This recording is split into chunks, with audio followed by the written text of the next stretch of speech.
والصلاة والسلام على سيد الأنبياء والمرسلين أما بعد فأعوذ بالله من الشيطان الرجيم بسم الله الرحمن الرحيم النبي أولى بالمؤمنين من أنفسهم وأزواجه أمهاتهم صدق الله العظيم اللهم صل على سيدنا ومولانا محمد النبي الأمي وعلى آله وصحبه وبارك وسلم تسليما كثيرا كثيرا۔ انتہائی قابل قدر سامعین محترم، رمضان المبارک میں دنیا سے رخصت ہونے والی عظیم المرتبت ہستیوں میں سے ایک شخصیت، ایک ہستی ام المؤمنین، اسلام کی خاتون اول، پہلی مؤمنہ، پہلی مسلمہ اور پہلی مصدقہ رسول سیدہ طیبہ طاہرہ حضرت خدیجہ الکبریٰ سلام اللہ علیہا ہے۔ قرآن پاک نے ارشاد فرمایا کہ النبی اولیٰ بالمؤمنین من انفسہم، نبی اہل ایمان کو ان کی جانوں سے زیادہ پیارے ہیں، وازواجہ امہاتہم، اور پیغمبر کی بیوییں اہل ایمان کے لیے ان کی ماؤں کی حیثیت رکھتی ہیں، ماں کا درجہ ہے۔ تو جب اللہ کے نبی ہمارے آقا، ہمارے محسن، ہمارے مربی، ہمارے مشفق، تو گویا جیسے باپ اپنی اولاد کی تربیت کرتا ہے تو محبوب پوری انسانیت کی تربیت کر رہے ہیں۔ تو جو لوگ اللہ کے نبی پر ایمان لاتے ہیں، اللہ کے نبی کی ازواج مطہرات، ان کے لیے ماں کی عظمت سے بھی بڑھ کر اس عظمت کے قابل ہیں، بلکہ یہ وہ مائیں ہیں جن کو قرآن پاک نے ہماری مائیں کہا ہے۔ سیدہ خدیجہ الکبریٰ رضی اللہ تعالیٰ عنہ نبی کریم صلی اللہ علیہ وسلم کی سب سے پہلی زوجہ محترمہ اور امت مسلمہ کی پہلی ام المؤمنین اور اسلام کی پہلی خاتون اول ہیں۔ سیدہ خدیجہ قریش کے خاندان سے تھیں اور ایک متمول قبیلے سے تھی۔ ان کے والد، ان کے دادا نسبی اور خاندانی طور پر تجارتیں کرتے تھے۔ حضرت خدیجہ رضی اللہ تعالیٰ عنہ کہ نبی کریم صلی اللہ علیہ وسلم کے ساتھ عقد سے پہلے 2 نکاح اور بعض روایات سے 3 نکاحوں کا بھی تذکرہ ملتا ہے۔ ایک نکاح ابو حالہ کے ساتھ ہوا، اس سے 2 بچے ہوئے۔ ایک نکاح جناب عتیق ابن عابد کے ساتھ ہوا، اس سے بھی ایک بچہ ہوا، اور یہ بھی ثابت ہے کہ یہ بچے مسلمان ہوئے تھے، بچے بھی اور بچی بھی۔ نبی کریم صلی اللہ علیہ وآلہ وسلم کی دیانتداری، آپ کی صداقت، آپ کی امانت، آپ کا امین و صدیق ہونا عرب میں بڑا معروف تھا۔ حضور اکرم صلی اللہ علیہ وسلم نے اوائل میں بچپن میں بکریاں چرائیں، پھر اس کے بعد اپنے چچا جناب ابو طالب کے ہمراہ تجارتی سفر بھی کیے، شام کے سفر بھی کیے۔ تو حضور اکرم صلی اللہ علیہ وسلم کی تجارت، آپ کی دیانتداری، آپ کی شرافت کا شہرہ ہوا۔ تو جناب سیدہ خدیجہ نے رسول اللہ صلی اللہ علیہ وسلم سے رابطہ کیا اور انہیں کہا کہ اگر آپ میرا مال لے جائیں تو اوروں کی نسبت میں آپ کو نفع بھی زیادہ دوں گی، اور ساتھ یہ ہے کہ اس میں جو شریک آپ کو تجارت میں کروں گی اس کا حصہ دوں گی، اور میں اپنا غلام میسرہ بھی آپ کے ساتھ خدمت کے لیے روانہ کروں گی۔ چنانچہ جب وہ سفر ہوا تو اس میں اس غلام نے نبی کریم صلی اللہ علیہ وسلم کی نشست و برخاست کو، آپ کے عادات کو، آپ کے حالات زندگی کو خوب پرکھا، اور واپس آ کر جو کارگزاری سنائی تو سیدہ خدیجہ اس سے اور زیادہ متاثر اور ایک عجیب کیفیت بیوی پر ہو گئی۔ پھر اس کا تذکرہ انہوں نے ورقہ بن نوفل سے کیا تو انہوں نے کہا اگر تم ایسا کہتی ہو جیسے یہ باتیں ہیں تو اس کا معنی ہے کہ وہ شخص نبی ہوگا، بلکہ اس میسرہ غلام کو بھی ایک راہب عیسائی ملا۔ اس نے کہا یہ شخص جس میں یہ میں صفات دیکھ رہا ہوں، اگر یہ واقعی تمہارے ساتھ ہے اور یہ مکۃ المکرمہ سے آیا ہے تو یہ آنے والی امت کا آخری نبی لگتا ہے ہماری آسمانی کتابوں کے مطابق۔ اب ان تمام چیزوں کے بعد سیدہ خدیجہ کے دل میں یہ امنگ ہوئی، انہوں نے خود نبی کریم صلی اللہ علیہ وسلم سے عقد کا آپ نے فیصلہ کیا اور آپ سے رابطہ کیا۔ نبی کریم صلی اللہ علیہ وسلم نے اس فیصلے کو قبول فرمایا۔ حضور اکرم صلی اللہ علیہ وسلم کا اور سیدہ خدیجہ کا جب نکاح ہوا تو اس وقت سیدہ خدیجہ کی عمر مبارک معروف روایت کے مطابق 40 سال اور نبی کریم صلی اللہ علیہ وسلم کی عمر مبارک اس وقت 25 سال تھی۔ گویا حضور اکرم صلی اللہ علیہ وسلم سے سیدہ خدیجہ 15 سال بڑی تھی، لیکن اللہ کے محبوب نے اس کی نیک نیتی، اس کی شرافت، اس کی پاک دامنی، اس کا طاہرہ اور طیبہ ہونا اس کو پسند فرمایا، اور انہوں نے بھی رسول اللہ صلی اللہ علیہ وسلم کی امانت، دیانت، شرافت اور عظمت کو قبول کیا۔ آپ کا جب نکاح ہوا تو یہ ان کی خصوصیت ہے کہ ان کے نکاح میں 2 خطبے ہوئے۔ ایک خطبہ حضور اکرم صلی اللہ علیہ وسلم کے چچا جناب ابو طالب نے پڑھا، جو اللہ کی توحید اور نبی کریم صلی اللہ علیہ وسلم کی عادات، صفات، کمالات اور پورے عرب اور خاندان میں باعظمت اور باوقار ہونے پر مشتمل تھا۔ دوسرا خطبہ ورقہ بن نوفل نے سیدہ خدیجہ کی طرف سے پڑھا، اور اس میں بھی اللہ کی تعریف و توصیف بیان کی اور ان کی عظمت اور شخصیت اور حضور اکرم صلی اللہ علیہ وسلم کے تقدس کو سراہا۔ اور بعض روایات سے پتہ چلتا ہے کہ سیدہ خدیجہ نے اپنی شادی کے ولیمے پر خود اپنی طرف سے ایک جانور گائے دی نبی کریم صلی اللہ علیہ وسلم کو، جسے قربان کیا گیا، ولیمہ کیا گیا۔ اس پر حق المہر کے متعلق 2 روایتیں ہیں۔ ایک تو یہ ہے کہ 20 اونٹ حق المہر تھے، لیکن یہ وہ تھے جو سیدہ خدیجہ نے نبی کریم صلی اللہ علیہ وسلم کو سامان تجارت میں چیزیں دی ہوئی تھی اور ہبہ کی ہوئی تھی۔ اور بعد نے کہا کہ 500 درہم تھے، تو وہ بہرحال المہر طے ہوا اور اس پر یہ نکاح ہوا۔ سیدہ خدیجہ کی بہت ساری خصوصیات میں سے ایک یہ ہے کہ نبی کریم صلی اللہ علیہ وسلم کے ساتھ انہوں نے کمال وفاداری کی ہے۔ اللہ کے محبوب اعلان نبوت سے 3 سال پہلے آپ کی عادت شریفہ تھی غار حرا میں تشریف لے جاتے، کئی دن وہاں قیام فرماتے، پھر وہاں سے واپس آتے تو بی بی خدیجۃ الکبریٰ حضور کو سامان، آپ کا کھانا، آپ کو چیزیں وہاں پہنچانے کے لیے سفر کر کے تشریف لے جاتی اور غار میں پہنچاتی، اور پھر جب حضور اکرم صلی اللہ علیہ وسلم تشریف لاتے تو گھر آتے تو سیدہ خدیجۃ الکبریٰ کمال درجے کا احترام فرماتی تھی اور اپنی خدمت کرتی تھی، اور انہوں نے اپنا سارا مال اللہ کے نبی کی ذات اقدس کے لیے وقف کر دیا تھا۔ نبی کریم صلی اللہ علیہ وسلم پر جب پہلی وحی اتری، جس کی تفصیل سیر کی کتابوں میں اور احادیث کی کتابوں میں تفصیل کے ساتھ ہے کہ آقا غار میں تھے تو ایک شخص آیا اور اس نے نبی کریم صلی اللہ علیہ وسلم کو سینے سے لگایا اور خوب دبوچا اور کہا اقرا، اور حضور نے فرمایا ما انا بقار۔ پھر اس نے کہا اقرا پڑھیے، تو آپ نے فرمایا ما انا بقار، میں پڑھا ہوا نہیں۔ پھر کہا اقرا پڑھیے، تو فرمایا ما انا بقاری، میں پڑھا ہوا نہیں۔ اور اس نے پھر کہا اقرا بسم ربک الذی خلق، خلق الانسان من علق، اقرا وربک الاکرم الذی علم بالقلم، علم الانسان ما لم یعلم، اس رب کے نام سے پڑھیے جس نے آپ کو پیدا کیا۔ پھر اس کے بعد آپ نے یہ پڑھنا شروع کیا، آیات طیبات پڑھی۔ یہ جبریل امین تھے۔ اللہ کے محبوب جب وہاں سے واپس آئے تو آپ کے جسم پر کبھی کی کیفیت طاری تھی۔ آپ گھر آئے اور سیدہ خدیجہ کو سارا واقعہ سنایا، پورے جسم پر کبھی کی کیفیت طاری تھی۔ عام طور پر عورتوں کی عادت ہے کہ مردوں کے ساتھ کوئی واقعہ ہو جائے تو یہ زیادہ واویلا کرنا شروع کر دیتی ہیں، چیخ و پکار کرتی ہیں، ہائے ہائے واہ واہ کرتی ہیں۔ لیکن سیدہ خدیجہ جیسی خاتون، یقیناً شاید یہ تکوینی نظام ہے اللہ کی طرف سے، فطرت کے کئی تقاضے تھے کہ پیغمبر کو نبوت کے اوائل میں ایسی وفادار بیوی ملے اور ایسی غمگسار خاتون ملے اور ایسی اطاعت شعار اور خدمت گزار خاتون ملے کہ جو نبی کریم صلی اللہ علیہ وسلم کے دکھوں میں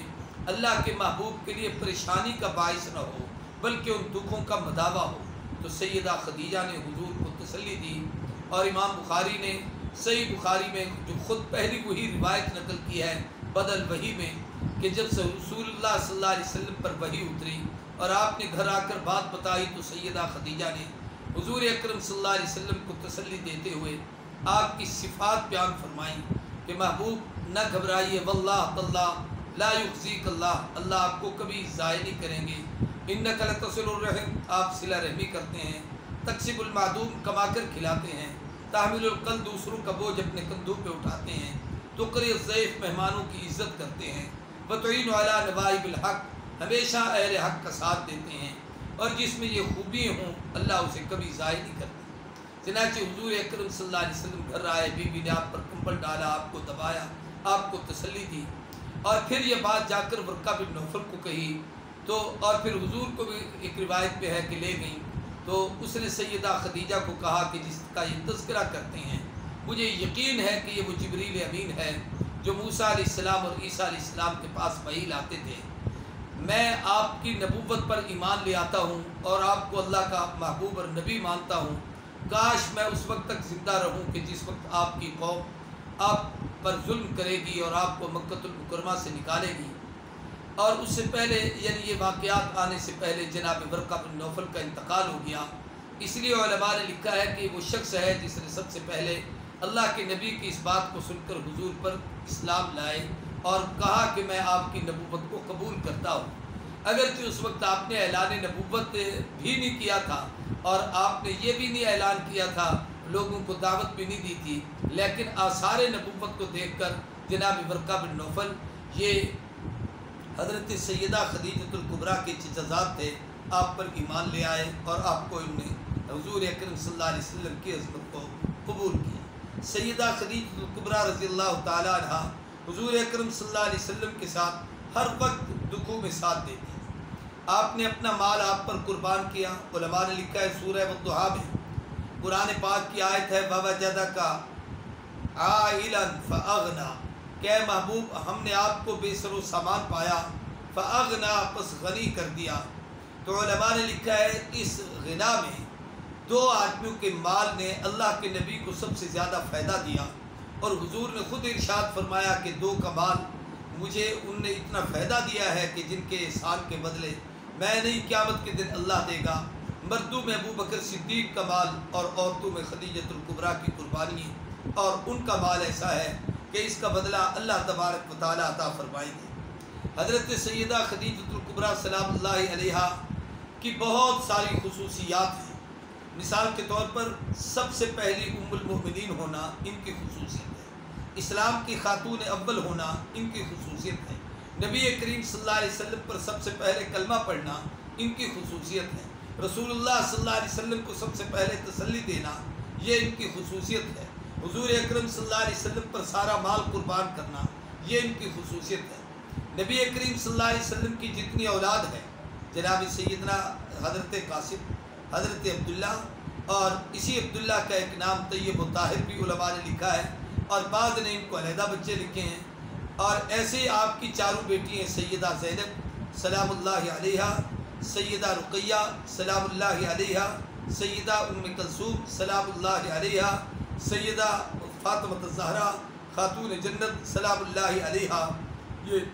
چاروں صاحبزادیاں سیدہ خدیجۃ الکبریٰ کے بطن اطہر سے ہیں اور رسول اللہ صلی اللہ علیہ وسلم کی یہ بیٹیاں ہیں۔ اور اس پر قرآن پاک کی وہ آیت کریمہ دال ہے کہ قُل لِأَزْوَاجِكَ وَبَنَاتِكَ وَنِسَاءِ الْمُؤْمِنِينَ، اے پیغمبر اپنی بیویوں کو، اپنی بیٹیوں کو اور امت کی عورتوں کو کہیے۔ آگے پیغام ہے، پردے کا حکم ہے، تو بنات جمع ہے جو کم از کم 3 پر اطلاق ہوتا ہے، تو گویا اللہ کے محبوب کی یہ چاروں بیٹیاں رحمت کائنات صلی اللہ علیہ وسلم کی ہیں اور حضور سے ہی ہیں، اور یہ خدیجۃ الکبریٰ کے بطن اطہر سے ہیں۔ اور پھر یہ کہ سیدہ خدیجۃ الکبریٰ نے حضور صلی اللہ علیہ وسلم پر جو مصائب اور تکلیفیں آئیں ان میں بھی انہوں نے ساتھ دیا۔ چنانچہ مشرکین مکہ نے ایک معاہدہ کیا تھا اور اس معاہدے کو کعبۃ اللہ پر لٹکا کر رکھ دیا تھا، اور اس میں یہ تھا کہ رسول اللہ صلی اللہ علیہ وسلم کے ساتھ کوئی آدمی کسی قسم کا رابطہ نہ کرے اور تعلق ختم کر دے۔ چنانچہ ایک گھاٹی، ایک وادی جسے شیب ابی طالب کے نام سے آج کل مشہور ہے، اس کا پرانا نام شیب بنو ہاشم ہے، اس کے اندر آپ کو قید کر دیا گیا۔ اس کے چاروں طرف پہاڑ تھے، درمیان میں ایک درہ تھا، اندر جانے کا راستہ تھا۔ کعبۃ اللہ پر لکھ کر لٹکا دیا گیا کہ حضور صلی اللہ علیہ وسلم کے خاندان کو اور آپ کے اعزاء اقربا رشتہ داروں کو اس میں قید کر دیا گیا۔ چنانچہ آپ کے رشتہ داروں میں آپ کے چچے اور بشمول ابو طالب کے اور آپ کی اہلیہ سیدہ طیبہ طاہرہ حضرت خدیجۃ الکبریٰ اور آپ کی بیٹیاں جن میں سیدہ ام کلثوم اور سیدہ فاطمہ الزہرا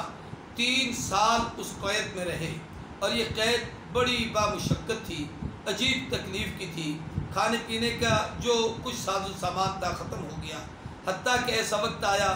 کہ بھوک کی شدت کی وجہ سے بچے بلبلاتے، ہچکیاں بھرتے، سسکیاں لیتے، روتے تھے۔ اور صحابہ اکرام اور حضور کے اقرباء اور اللہ کے محبوب، ان پر ایک عجیب کیفیت طاری ہوتی تھی، اور کہتے ہیں وہ بچوں کی کیفیات ہم سے برداشت نہیں ہوتی تھی، ہم اپنی انگلیوں کو اپنی کانوں میں دے لیتے تھے، اور بعض دفعہ یوں ہوتا تھا کہ درختوں کے پتے چن کر ہم ان بچوں کو کھلاتے، اور بعض دفعہ کتابوں میں ملتا ہے ایسا بھی ہوتا کہ ہوا چلتی باہر سے خشک پتے اندر وادی میں آتے، اللہ کے محبوب ان پتوں کو چنتے تھے، چن کر اکٹھا کر کے پھر آپ ایک لگا کر بیٹھ جاتے دیوار کے ساتھ اور فرماتے آ میری بیٹی ام کلثوم، آ فاطمہ، اور پھر آپ اپنی اہلیہ سیدہ خدیجہ اور باقی عزیزوں کو بلا کر کہتے آج پتے کھا لو، ان مع العسر یسرا، دکھوں کے بعد سکھوں کا وقت آنے والا ہے۔ یہ 3 سال تک اس وفادار بیوی نے رسول اللہ صلی اللہ علیہ وسلم کے ساتھ شیب ابی طالب کی قید برداشت کی اور اس وقت کو گزارا۔ یہ سیدہ کا ایک بہت بڑا ایک اللہ کے نبی کے ساتھ تعلق کہ اس امتحان میں انہوں نے ایک عجیب زندگی گزاری۔ 3 سال کے بعد تقریباً ہجرت اعلان نبوت کا 10واں سال تھا، آپ باہر آئے۔ حضرت جبریل علیہ السلام اور اللہ کی طرف سے ایک موقع پر جبریل امین نے آ کر کہا کہ محبوب اللہ نے مجھے بھیجا ہے، میری طرف سے اور میرے رب کی طرف سے آپ کی خدیجہ کو وفاؤں پر سلام اللہ پیش کر رہے ہیں اور میری طرف سے بھی سلام۔ اور حضور صلی اللہ علیہ وسلم نے سیدہ خدیجہ کو بتایا، بی بی اس محبت کی وجہ سے آنکھوں میں آنسو بھر رہا ہے، فرمایا میرے رب نے میرا نام لے کر مجھے سلام بھیجا ہے، فرمایا آپ بھی جبریل کو میری طرف سے سلام دے دیجئے۔ نبی کریم صلی اللہ علیہ وآلہ وسلم نے بھی ان کے ساتھ وفاداری اور محبت کی انتہا کر دی کہ آپ نے سیدہ خدیجہ کی موجودگی میں کسی دوسری بیوی سے نکاح نہیں کیا۔ 25 سال تک سیدہ خدیجہ آپ کی زندگی میں وفاداری کا یہ منظر پیش کرتی رہیں اور اسی تعلق میں رہی۔ سیدہ خدیجۃ الکبریٰ رضی اللہ تعالیٰ عنہ کا وصال اعلان نبوت کے 10ویں سال رمضان المبارک کے مہینے میں، بعض لوگوں نے 9 یا 10 تاریخ بھی لکھی ہے، لیکن اکثر روایات میں تاریخ کا تعین نہیں ہے۔ میں نے آج یہ گفتگو اس لیے کی کہ جو دوست علماء مبلغین میری گفتگو کو سن رہے ہیں تو وہ اس جمعے میں ماں بیٹی سیدہ خاتون جنت فاطمہ الزہرا اور سیدہ خاتون اول اسلام کی سیدہ خدیجۃ الکبریٰ اور سیدہ فاطمہ الزہرا، ان کے حالات اور ان کی دینی قربانیوں پر اپنی تقریر میں کچھ نہ کچھ گفتگو ضرور کریں تاکہ ماں بیٹی کے حوالے سے ایک تعارف امت کے سامنے آئے۔ نبی کریم صلی اللہ علیہ وسلم نے سیدہ کی جدائی کو عام الحزن، دکھوں کا سال قرار دیا۔ آپ فرمایا کرتے تھے یہ مجھ پر دکھوں کا سال ہے، ایک تو اس لیے کہ خدیجہ کی وفاؤں کی انتہا نہ تھی، اور دوسرا اس کی ایک وجہ یہ بھی ہے جو کتابوں میں ہے کہ جناب ابو طالب نبی کریم صلی اللہ علیہ وسلم کے سب سے بڑے اور ہر موقع پر کام آنے والے، وفاداری کرنے والے، خدمت کرنے والے اور آپ کا ساتھ دینے والے چچا جناب ابو طالب، ان کا انتقال سیدہ خدیجہ سے 3 دن کے وقفے سے ہوا، یعنی پہلے ان کا انتقال ہوا پھر سیدہ خدیجۃ الکبریٰ کا انتقال ہوا۔ حضور نے فرمایا عام الحزن، یہ محمد کے دکھوں کا سال ہے کہ میرے ساتھ وفاداری کرنے والے، مجھ پر مال کی قربانی دینے والے، میرا دکھوں میں ساتھ دینے والے آج دونوں مجھ سے رخصت ہو گئے ہیں۔ چونکہ اسلام میں جنازے کا حکم نہیں تھا، جنت المعلیٰ کے قبرستان مکہ المکرمہ میں سیدہ خدیجۃ الکبریٰ کی تدفین ہوئی۔ نبی کریم صلی اللہ علیہ وسلم نیچے خود اترے، اس وقت شرعاً چونکہ جنازے کا بھی آرڈر نہیں تھا، حکم نہیں تھا، تو جنازہ نہیں پڑھا گیا، لیکن آپ کو کفن مبارک دیا گیا، اور پھر حضور نے خود نیچے اتر کے حضرت خدیجہ کو اتارا قبر میں۔ اور میں یہاں یہ بات بھی کر دوں کہ مجھے اس قبر پر جانے کا شرف ہوا، وہاں پتہ چلا کہ ان کے قدموں میں ہم سب کے مخدوم اور اس دور میں بر صغیر کے عظیم عالم دین حضرت مولانا حاجی امداد اللہ مہاجر مکی رحمۃ اللہ تعالی علیہ رحمۃ الواسعہ، ان کی قبر مبارک ہے، اور ان کے ساتھ حضرت الشیخ مولانا محمد مکی حجازی کے والد بزرگوار حضرت مولانا خیر محمد صاحب مکی مہاجر مکی، جو ٹھل حمزہ ضلع رحیار خان کے ہمارے مخدوم اکابر میں سے ہیں، حضرت شیخ الہند کے مولانا خلیل احمد سعد پوری کے، اور جناب بڑے بڑے اکابر کے انور شاہ کشمیری کے شاگردوں میں سے ہیں، ان کی قبر بھی اسی جگہ پر ہے، وہ ان کے قدموں میں ہے، سیدہ خدیجہ کی قدموں میں۔ سیدہ خدیجہ کے فضائل میں بہت ساری احادیث ہیں۔ سب سے پہلی بات تو قرآن پاک ہے کہ ازواجہ امہات، قرآن پاک ہے یا نساء النبی لستن کاحد من النساء، اے پیغمبر کی بیویوں، کائنات کی کوئی عورت تمہارے تقدس اور عظمت کا مقابلہ نہیں کر سکتی۔ جب تم خدا کا انتخاب ہو، تم نبی خدا کا انتخاب ہے، تو نبی کی بیوی بھی خدا کا انتخاب ہے۔ اس سے بڑھ کر اور کیا ہو کہ اللہ نے پوری کائنات سے چن کر تمہیں نبی کے حرم کے لیے معمور کر دیا۔ ایک روایت میں آتا ہے کہ جبریل امین نے آ کر کہا کہ خدیجہ کی وفاؤں پر آپ اس کو مبارک دیں، اللہ نے جنت میں ایک محل اس کے لیے تیار کیا ہے۔ ایک روایت میں آتا ہے کہ حضور صلی اللہ علیہ وسلم نے فرمایا اللہ نے جنت کی سرداری کے لیے پوری انسانیت میں 4 عورتوں کا انتخاب کیا ہے۔ ان میں سب سے پہلا نام حضور صلی اللہ علیہ وسلم کی زبان فیض ترجمان سے سیدہ خدیجۃ الکبریٰ کا، دوسرا نام سیدہ فاطمہ الزہرا کا، تیسرا نام سیدہ مریم سلام اللہ علیہا کا، اور چوتھا نام سیدہ آسیہ سلام اللہ علیہا کا ہے۔ ان 4 بیویوں کا ہے۔ تو گویا حضور نے فرمایا جو دنیا میں افضل اور سرداری کا تاج پہننے والی عورتیں ہیں ان میں یہ 4 ہیں۔ پھر ایک روایت میں ہے ان 4 میں سرداری کا تاج سیدہ فاطمہ الزہرا کے سر پر ہے۔ اور ساتھ یہاں یہ بھی کہ حضور کے ازواج مطہرات میں سے جنت کی سرداری کا تاج پہننے والی خاتون یہی اکیلی سیدہ خدیجۃ الکبریٰ رضی اللہ تعالی عنہ سلام اللہ علیہا، اللہ تعالیٰ ان کے درجات بلند فرمائے۔ یہ امت کی وہ ماں ہے، اس کو یہ اعزاز حاصل ہے۔ ایک روایت میں ان کے لیے افضل کا لفظ ہے اور دوسری روایت میں ان کے لیے خیر کا لفظ ہے کہ دنیا کی تمام عورتوں میں خیر والی عورت وہ سیدہ خدیجہ ہے۔ علماء نے فضیلت اور خیر میں ایک ہلکا سا خفیف فرق لکھا ہے۔ خیر اس بھلائی کو کہتے ہیں جو آگے منتقل ہوتی ہے، چنانچہ خدیجہ کا علم،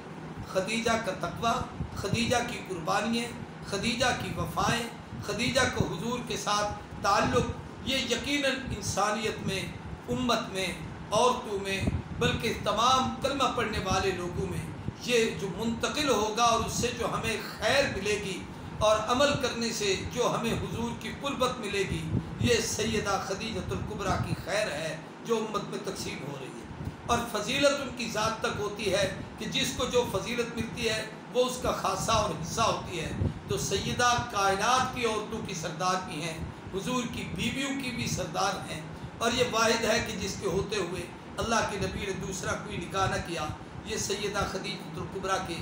کچھ حالات و واقعات ہیں جو میں نے آپ کے سامنے بیان کیے۔ اللہ تبارک و تعالیٰ ان کے درجات بلند فرمائے، ہماری ماؤں کو، بہنوں کو، بیٹیوں کو، ہماری گھر کی عورتوں کو ان کے نقش قدم پر چلنے والا بنائے، اور ہم سب کو اس ماں کی قدر و منزلت اور تمام امہات المومنین کا احترام نصیب فرمائے۔ وآخر دعوانا الحمدللہ رب العالمین، صلی اللہ تعالی علی خیر خلقہ محمد